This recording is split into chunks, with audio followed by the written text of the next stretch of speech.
nós já estamos de volta com o programa que está arrebentando em audiência, o programa Papo Aberto. Janis Donizete. Não consigo, Mário. Grande Mário Bros. Renato, que figura esse Mário, né, cara? O Mário é um amor de pessoa. Mário Bros é mais conhecido Mário tem tudo a ver porque meu filho é Luigi, né? Então, é verdade. Pô, os dois juntos aqui, né? A Nintendo baixa aqui. Ô, Renato, logo após essa repercussão tão grande, né, essa crise midiática que deu depois da sua intervenção no programa do Jô, foi em todos os programas da época, eu lembro, CQC, todos os programas que possível noticiou. Você se tornou uma grande figura na militância política da época, né? Até pela proximidade que teve com o Bolsonaro. Conta um pouco pra gente como se deu isso. Depois da repercussão do programa, no outro dia eu amanheci com 15 mil seguidores nas redes sociais.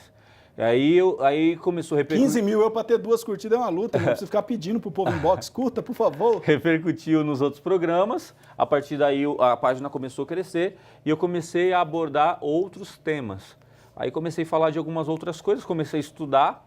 Como o Bolsonaro, ele sempre foi um ícone da direita, e mesmo sem conhecer tão profundamente o Bolsonaro, eu já concordava com ele por causa de alguns vídeos, e comecei a estudar um pouco de liberalismo econômico, um pouco da direita clássica, e comecei a entender mais ou menos alguns princípios ideológicos. Quando eu comecei a produzir material para a juventude da direita, eu comecei a fazer vídeos, comecei a abrir a militância, estávamos no processo pré-impeachment, então as redes sociais naquele momento convocavam as pessoas para as manifestações, foi quando eu comecei a crescer o número de seguidores nesse sentido. As manifestações na Paulista chegou a ter quantas pessoas? Era um mar de gente, aquelas manifestações para tirar. Você coordenava de frente mesmo, de cabeça aquele movimento ali. Então, assim, quantas pessoas chegou a ter ali na Paulista, naquelas movimentos? Nossa, foram milhares de pessoas. Na Avenida Paulista e em todo o Brasil, no dia 15 de março, por exemplo, foi a maior manifestação da Nova República. Desde a redemocratização, nunca houve uma manifestação tão grande. Foram maiores do que as diretas já, foram maiores do que a Fora Collor. Nós fizemos história até pelo poder das redes sociais. E naquele momento eu me destacava porque eu fui, entre aspas, legitimado pelo próprio Jair, né? Com o boom do programa do Jô e do Menino do Jô, ele me convidou para ir na diplomação do filho dele, do Eduardo, aqui em São Paulo, foi quando eu o vi pela primeira vez. Depois eu estive no Rio de Janeiro, ele me convidou para ir à casa dele, a Michelle estava lá, estava todo mundo. Aí Ela falou em Libras com você? Não, não, mas fez café. Pizza aqui. Fez café? Fez café. E depois, ainda no auge das manifestações, quando nós íamos para Brasília, nós não tínhamos onde ficar. Eu, o Kim, do MBL, o Holiday, a gente não tinha onde dormir. Então a gente ia no meu carro, rachava a gasolina, e aí ele convidava a gente para ficar no apartamento dele, senão a gente não ia dormir em lugar nenhum, a gente ia dormir na rua. Então acabou que muitas vezes nós dormíamos no apartamento funcional dele, com o Eduardo e tal, e ele é esse jeitão que a gente vê na televisão, muito simples. Ó, põe o colchão no chão aí, acabou, porra. Ok, dorme aí. Dorme aí. Ok. E era daquele jeito, aquele jeito militar dele e tal, mas sempre muito brincalhão, tanto que tem a foto da pizza, né? Que ele falou, eu não sei cozinhar não, mas então compra uma pizza aí.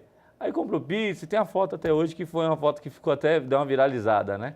Falando... O Renato imita bem, né? Imitou bem o Bolsonaro, ele tem essa facilidade para imitar outras pessoas assim? Eu já vi ele imitando o Poderoso Castigo. É claro que foi no outro tempo, quando o Renato... As pessoas não sabem mais o que é Poderoso Castigo. Não sabe, não precisa pôr que não vai dar audiência, né, Renato? Não põe. Apesar de que você acha o quê, Garequinha? Mandou bem, acho que devia colocar para quem não sabe conhecer, né? Porque nós temos que reviver a história e tem muita gente que não conhece, então vai conhecer agora. Depois nós vamos fazer uns inserts aí, que a internet tem muita coisa ainda, né, Renato? Ô, Renato, falando que você comeu pizza na casa do Bolsonaro, deixa eu apimentar isso aqui. O caso do filho do Bolsonaro vai acabar em pizza? Olha, eu espero que não. Na verdade, eu discordo absolutamente da postura dele em ter solicitado que fosse anulado as investigações.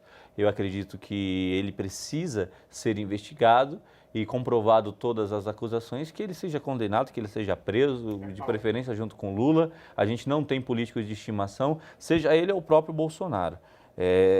Nós vivemos em um regime democrático de direito em que as pessoas precisam, uma vez denunciadas, que elas sejam investigadas e comprovado que elas possam pagar pelas suas culpas. Não tem como condenar ninguém antes do trânsito julgado. Porém, eu acredito que ele já começou errando, porque quem não deve não teme.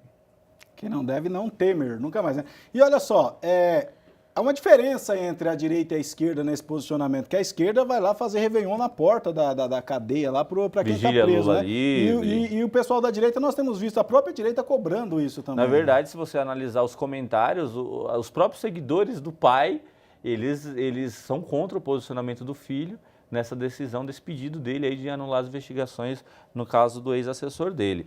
Pelo contrário, nós da direita, nós acreditamos que toda e qualquer pessoa, ela pode sim, deve sim ser investigada, principalmente sendo uma pessoa pública. E que seja também só julgada depois que se faça todo o processo. Exatamente, né? Que não se haja um que não se julgamento antecipe midiático. nenhum tipo de julgamento. Nós sabemos que há sim um grande interesse da mídia em prejudicar Jair Bolsonaro, até mesmo porque ele cortou de muitas emissoras o incentivo estatal de publicidade. Há sim uma revolta por meio de alguns veículos, mas eu acho que uma coisa não tem nada a ver com a outra. Por exemplo, hoje eu peço que me investiguem. Eu sou secretário de Gestão Tecnológica e Comunicação. Eu peço, por favor, que me investiguem. Se há algum ato de corrupção na minha gestão quanto secretário, na minha recente gestão, por favor, me investigue. Eu quero ser investigado, porque eu sei que não há. E eu acho que o Flávio deveria fazer a mesma coisa, já que ele não deve. Essa mesma tranquilidade tem que ter. Quando você trouxe aquele mar de gente para as redes sociais, com páginas chegando a passar de 300 mil seguidores, né, nas redes sociais, você também defendeu alguns outros temas. Foi um militante também ali contra a erotização infantil e cita-se aqui de exemplo o caso da cantora Miriam Melody. Até mais que a viralização ela foi até maior do que no caso quando o assunto é político. Quando o assunto é político, obviamente que as pessoas de esquerda, as pessoas que não concordam com a minha linha ideológica, elas geralmente não me seguem, não me compartilham. Até me seguem, mas não me compartilham. Mas quando nós usamos a ferramenta das redes sociais e eu comecei a denunciar pedófilos, comecei a fazer um trabalho contra a erotização infantil, contra a pedofilia na internet, foi quando de fato eu alcancei os números que eu alcancei. Em 2015, meu vídeo foi um dos mais visualizados no Brasil no Facebook. Bateu 21 milhões de visualizações. 21 milhões de visualizações, sabe o que é isso, cara? Mais de 500 mil compartilhamentos. Muita gente, inclusive, todos os canais de televisão procuraram o Renato Oliveira, acompanhei entrevista com ele na Record, uma concorrente nossa, né? Vou falar o nome. E outros canais SBT, né? Procuraram ele também. Mas como nós estamos bem, graças a Deus, o programa está indo muito bem, não posso falar, né? Não tem problema nenhum. É isso daí. Ô Renato, essa sua militância toda te deu uma bagagem política muito grande e fez você passar por uma transição também, né? Se tornou aí um dos, como diria meu amigo Carlos Maianelli, um abraço para ele, não marqueteiros, né? Marketólogo político, um consultor político ali na região também, hoje muito respeitado nessa questão do marketing político, né? Você deixou um movimento nacional, não que o tenha abandonado, mas você começou a fazer uma militância regional na região onde você nasceu. Como você vê isso? Você ter deixado e voluntariamente deixado, num dos melhores momentos que você estava com milhares de seguidores, você, vamos usar o exemplo, aí o Kim, o próprio Holliday, agora o Arthur Mamãe Falei, né, que foi deputado federal, deputado estadual, vereador, nós sabemos que era a sequência natural dos fatos, hoje você ser um deputado estadual e que ia bater 1 milhão de votos, você sabe que você tinha um alcance muito maior do que o próprio Arthur Mamãe Falei, parabéns pelo trabalho que eles estão fazendo. E você voluntariamente abriu mão disso para poder municipalizar essa militância na região que basicamente você nasceu e você foi criado. Qual é esse contexto? Como você vê isso? Na verdade, a gente que veio da periferia, Jonas, a gente, mesmo sendo liberal, sendo de direita, nós temos uma visão maior a respeito do trabalho social. É muito fácil você criticar quem distribui uma cesta básica se você nunca precisou dela. É muito fácil você criticar quem oferece um benefício social se você nunca precisou dele. Mas nós que já precisamos, que temos pessoas na família que precisamos, nós conseguimos entender maior a importância do trabalho do município, do trabalho do vereador, do trabalho do prefeito. Então, eu quando decidi focar na mudança na minha cidade, na minha região, foi porque eu entendi que eu já havia dado e continuo dando a minha contribuição para a mudança, porque o presidente Dilma foi impeachmentada, porque eu acredito que ela cometeu crime, o ex-presidente Lula foi preso, porque eu acredito que ele cometeu crime, o Partido dos Trabalhadores perdeu sua força no Brasil inteiro, porque eu acredito que ele se perdeu no caminho. Começou fazendo um trabalho interessante e se perdeu no caminho. Então, eu acredito que eu já dei minha contribuição, mas na minha região, o Partido dos Trabalhadores vinha governando há 16 anos, fechando o pronto-socorro, acabando com diversas áreas na cidade, e eu precisava naquele momento dar minha contribuição para mudar a minha realidade. porque hoje em dia as pessoas falam que a política municipal é só assistencialista, só que eu acredito que tem que ser como uma canoa com 2 remos. Ao mesmo tempo que você ajuda as pessoas que precisam hoje, que precisam agora, que se você não levar uma cesta básica nesse momento, a pessoa não vai ter o que comer com os filhos, você também tem que gerar oportunidade de emprego, como nós temos gerado. Inclusive, na pasta que eu sei que você hoje é o secretário, você aí em uma semana foram mais de 500 vagas de emprego, cursos de capacitação. Tem que ser uma canoa com 2 remos. O remo ajudando quem precisa hoje e, ao mesmo tempo, dando condições dessas pessoas viverem da maneira que tem que viver com as próprias pernas. E eu falo sempre isso, né? A pessoa que fala, não tem que dar cesta básica, tem que dar emprego, é porque ela nunca passou fome, né? Até porque você começa a trabalhar hoje, tem 30 dias para você receber. Quem tem uma criança em casa, quem fica 30 dias com fome? Então, parabéns por essa colocação. Agora, é claro que quando você entrou nessa guerra contra o Partido dos Trabalhadores, que na época preconizava a liderança política em toda a nossa região, visto que o líder do Partido dos Trabalhadores na região tinha 30 anos de eleição sem nenhuma derrota e foi derrotada por esse novo tempo, esse movimento que com muita alegria nós fizemos parte.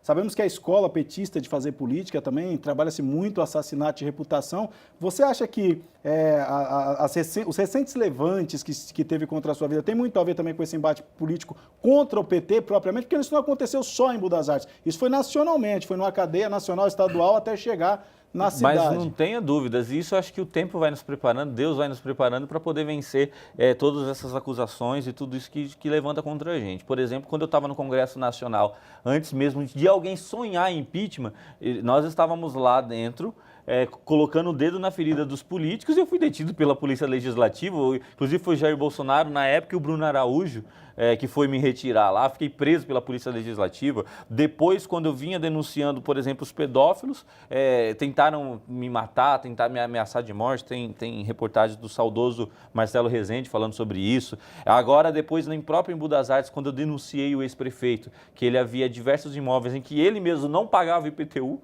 que ele falava sobre IPTU, mas não pagava IPTU, e eu denunciei, falei os endereços, coloquei o dedo na ferida lá do corrupto, e depois disso eles me acusaram de uma série de coisas que, graças a Deus, hoje a população tem visto que nada mais do que assassinato de reputação. Agora, dizer uma coisa para você, Renato, a gente é uma coisa nítida esse assassinato de reputação que o PT pratica. Agora, para encerrar o programa, porque o tempo já foi, todos nós cometemos erros e acertos. Você hoje com 26 anos de idade, você entende que cometeu alguns erros e que está muito mais maduro daqui para frente? Como você vê isso? Eu acredito que, é claro, erro todos nós cometemos, mas faz muito parte da euforia da juventude, a euforia do momento, e tem que ser eufórico mesmo. Eu acho que tem que passar, sim, dos limites, senão a gente não é percebido. Quem vive no limite não é percebido. Agora, quem passa dele alcança o destaque para poder dar o seu recado e falar aquilo que acredita. Então, hoje você está mais maduro. Hoje eu acredito que a opinião política não é motivo para discórdia, não é motivo para você deixar de falar com alguém, para você deixar de ser amigo de alguém. Hoje eu tenho amigos petistas, hoje eu tenho amigos de esquerda e não deixarão de ser meus amigos, porque muitos deles são trabalhadores, são sérios. Eu só não concordo com a linha ideológica deles. Isso é Renato Oliveira. Precisaríamos aqui de 10 programas para a gente poder discorrer aqui sobre os assuntos. Renato que vai voltar com certeza. Renato maior prazer. Convidado para voltar de novo. Muito prazer receber você aqui. Cristiano Maciel. Eu sou muito rápido esse programa. O programa foi embora. Renato Oliveira, aí uma verdadeira enciclopédia, aí tem tudo. Tem tudo. Renato, muito obrigado. Muito obrigado, tá, eu que agradeço. Obrigado pelo carinho, obrigado por você, por estar aqui na One TV, tá bom? Você que nos acompanha nesse programa, que Deus abençoe, beijo no coração.